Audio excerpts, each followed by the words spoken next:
Thus the heavens and the earth, and all the host of them, were finished.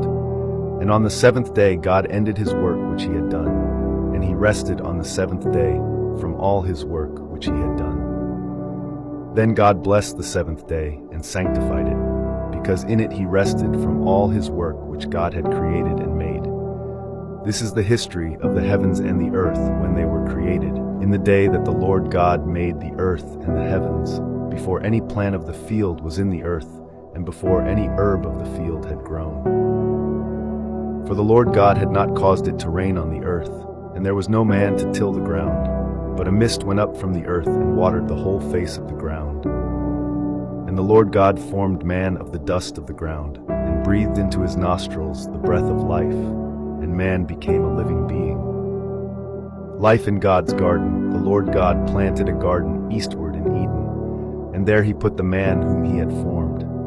And out of the ground the Lord God made every tree grow that is pleasant to the sight and good for food. The tree of life was also in the midst of the garden, and the tree of the knowledge of good and evil. Now a river went out of Eden to water the garden, and from there it parted and became 4 riverheads. The name of the first is Pishon. It is the one which skirts the whole land of Havilah, where there is gold. And the gold of that land is good. Bdellium and the onyx stone are there. The name of the second river is Gihon. It is the one which goes around the whole land of Cush.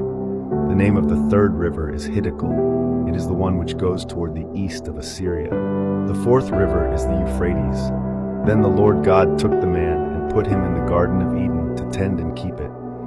And the Lord God commanded the man, saying, Of every tree of the garden you may freely eat, but of the tree of the knowledge of good and evil you shall not eat, for in the day that you eat of it you shall surely die.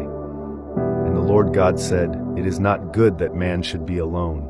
I will make him a helper comparable to him. Out of the ground the Lord God formed every beast of the field and every bird of the air, and brought them to Adam to see what he would call them. And whatever Adam called each living creature, that was its name.